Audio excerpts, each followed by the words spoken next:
आपको विराजमान होते हुए हमें बड़े प्रसन्न होते हैं। सर, सबसे पहले मैं ये कहना चाहते हैं कि कल ही ये मुद्दा सदन में आने वाले थे, हम तैयार होकर बैठे भी थे, यहाँ लिस्टेड भी हुई थी सर, लेकिन पता नहीं सत्तारूढ़ पार्टी की तरफ से, कल मैं आसन पे नहीं था इसलिए नहीं आया सर, सत्तारूढ़ पार्टी की तरफ से कल सदन को ठप कराया गया। ये हमारी संसदीय परंपरा में ऐसा नहीं देखा कि ये संसद ठप कराते हैं और सत्तारूढ़ पार्टी खुद, और दूसरी देखा कि हमारे गृह मंत्री नदारत रहे सदन से और स्टेट मिनिस्टर होम वो भी नदारत रही। तो बाद में पता चल कि अंदर की बात क्या है। अंदर की बात यह है कि मोदी जी के साथ हमारे अमित शाह जी शायद कहीं घूमने गए और सदन को अपने भगवान की मर्जी पे खिलौने की तरफ फेंक के चले गए। सर, आज जब सदन में आए, विषय पे बोले सर, विषय में क्या अमित शाह जी बोल रहे थे? सर, आज जब सदन में आए तो अच्छा लग रहे थे कि हमारे अमित शाह जी बार बार जवाहरलाल नेहरू जी को और कांग्रेस पार्टी को तारीफ कर रहे थे। मैंने सोचा क्या देख रहे हैं भाई, ये दिन है या रात है? मैं तो सोचा कि दौड़ के जाए और अमित शाह की मुंह में शक्कर शहद डाले, क्योंकि अमित शाह की मुंह से नेहरू जी की तारीफ, कांग्रेस की तारीफ बकाई, ये मेरे लिए बड़ा अच्छा लगे। लेकिन कुछ ही समय बाद ये पता चले कि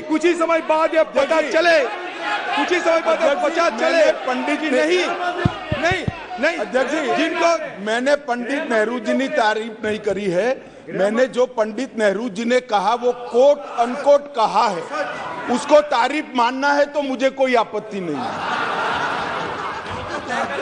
सर, एक ही बात कहना चाहते हैं कि मान्यवर इधर उधर की बात ना कर, बता कफिला कैसे लूटा। मैं ये कहना चाहते हैं आपको जब जरूरत पड़ते हैं तब नेहरू जी को सहारा लेने पड़ते। आप अगर नेहरू जी को सहारा बराबर लेते रहते तो आज हिंदुस्तान में ये मणिपुर, हरियाणा हमें देखने को नहीं होते। ये आप मान के चलिए, ये दिल्ली है, दिल्ली, और ये दिल्ली हमारा दिल है। एक दिन मैंने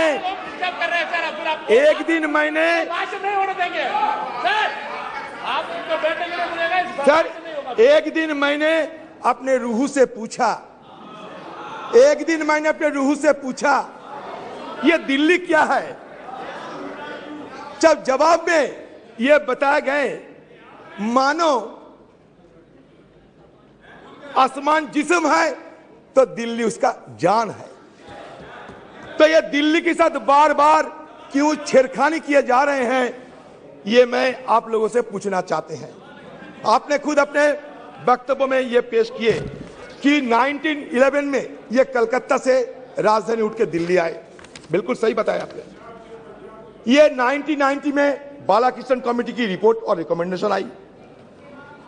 69th amendment 1991 was passed by Parliament, which inserted articles 239AA and 239BB in the Constitution and provided for a legislative assembly in Delhi.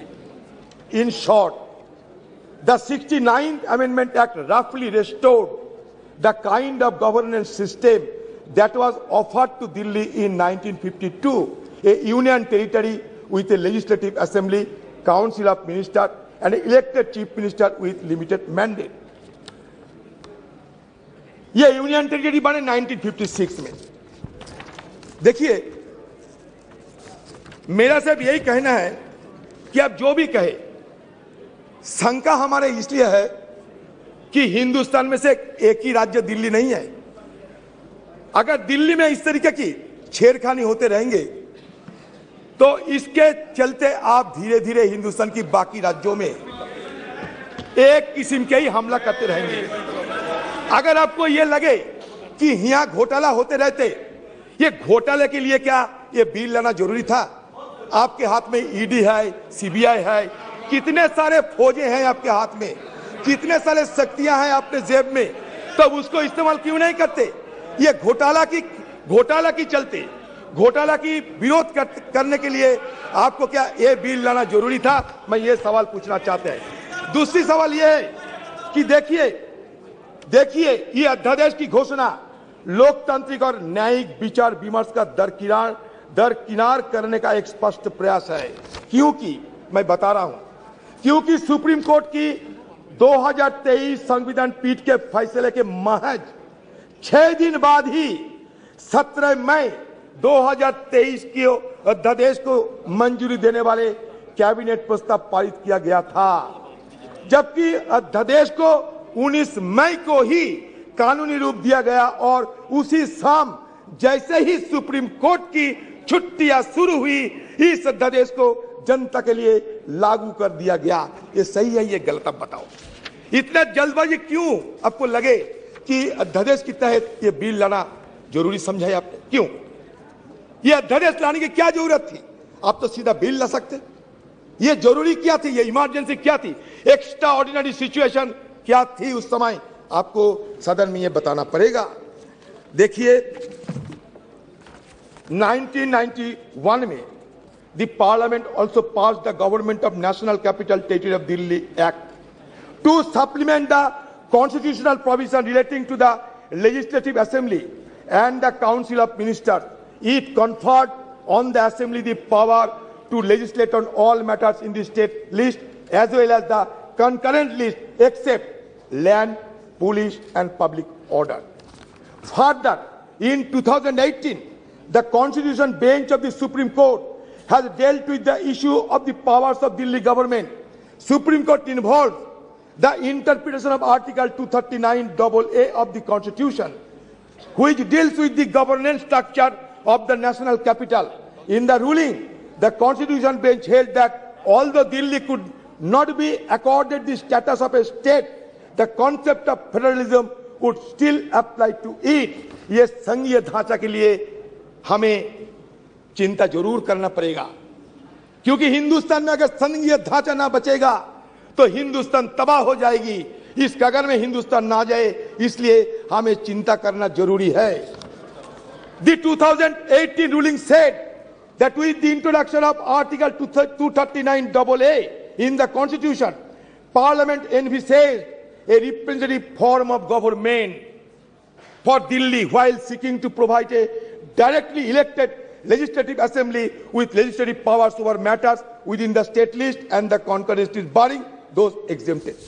कल हमारा सदन में जब परसों ये चर्चा होते समय हमें जब विरोध करना जरूरी महसूस किया, तो हमारे कोई नेता, ज्ञानी नेता यहाँ उठ के कह रहे थे कि हमारे एरुडाइट हम लोग नहीं है, ये कानून नहीं समझते। मानते हैं, उन जैसा फ्लैम्बॉयंट लीगल लुमिनरी मैं कम से कम नहीं हूँ, ये बिल्कुल मानता। लेकिन एक बात जरूर कहना चाहते हैं कि ये जो आपकी तरफ से जो बयान दिया गया था वो भी हमारे पास है। वो ये था कि ये आपने माना कि verdict itself had noted that since there is no central legislation governing the services and the decision-making process in Delhi, the power would lie with the elected government. ये आपका तर्क है। आपका दूसरी तर्क ये है, the center has removed the basis and reason on which the judgment was given. The Supreme Court decision on the interpretation of Article 239AA, entry 41 in the absence of any specific parliamentary legislation dealing with the subject of services seemed to be an acknowledgement of the Supreme Court as the superior authority of Parliament to make laws for national capital. ये आपका तर्क यही है। तो इसके साथ मैं ये कहना चाहते हैं, बिल्कुल आपका तर्क सही है, लेकिन ये भी सही है कि review petition filed by the center in the Supreme Court claimed that Delhi is not a full-fledged state, but only a union territory which is an extension of the union. आपको सुविधा ये मैं बता रहा हूँ। The Parliament is Delhi's true legislation. ये भी अपने कहते हैं, true legislation. ये भी अपने कहते हैं। The center has argued, however, the May 11 judgment addresses the contention by acknowledging that though Delhi is not a full-fledged state, its legislative assembly is constitutionally entrusted with the power to legislate upon the subject in the state list and concurrent list. आपके यहाँ बहुत बड़े बड़े वकील बैठे हुए हैं, हमारा रविशंकर प्रसाद जी वो भी है, आप खुद आप देख लीजिए। द यूनानिमस जजमेंट, मैं एक बड़े मेन स्ट्रीम पेपर से मैं ये उद्धृत करते हैं। The unanimous judgment held that दो Delhi is not a state under the first schedule to the constitution, it is conferred with power to legislate upon subject to give effect to the aspiration of the people of NCTD. It has a democratically elected government which is accountable to the people of the NCTD. Under the constitution scheme envisaged in Article 239AA Clause 3, NCTD was given legislative power which, though limited in many aspects, is similar to states. In the sense, with the addition of Article 239AA, the Constitution created an asymmetric federal model with the Union of India at the center and the NCTD at the regional level. Sir, हमें ये कहना है, जब चुनकर नुमाइंदे आते हैं, चुनकर जब लेजिस्लेटिव असेंबली बनते हैं, तो क्या उनका लेजिस्लेट करने के अधिकार नहीं दिया जाएगा? सब छीन लिया जाएगा? बचपन से सुन के आते हैं कि चोर कतवाल को डांटे।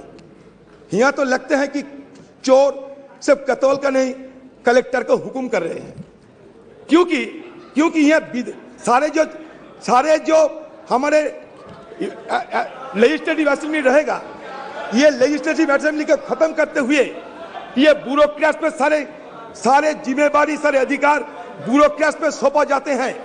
ब्यूरोक्रेट्स फैसला करेगा सरकार कैसे चलेगी। ये क्या सही होगा देश के लिए? हमें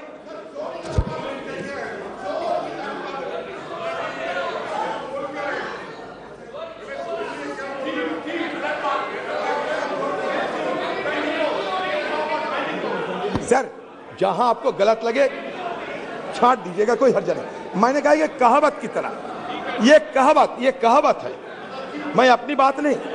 the court had held that the executive power of the Delhi government was coextensive with its legislative power. That is, the executive arm of the government covers all the subjects, including services except public order, police, land, for which the legislative arm can make laws. आप ये कह सकते हैं कि हमारे parliament उससे भी शक्तिशाली है, बिल्कुल आप कह सकते हैं, आपको अधिकार है। लेकिन इसमें और एक बात है, ये मैं नहीं कह रहे, ये डॉक्टर PDT आचार्य साहब, एक कॉन्स्टिट्यूशनलिस्ट, वो कह रहे क्या जानते हैं?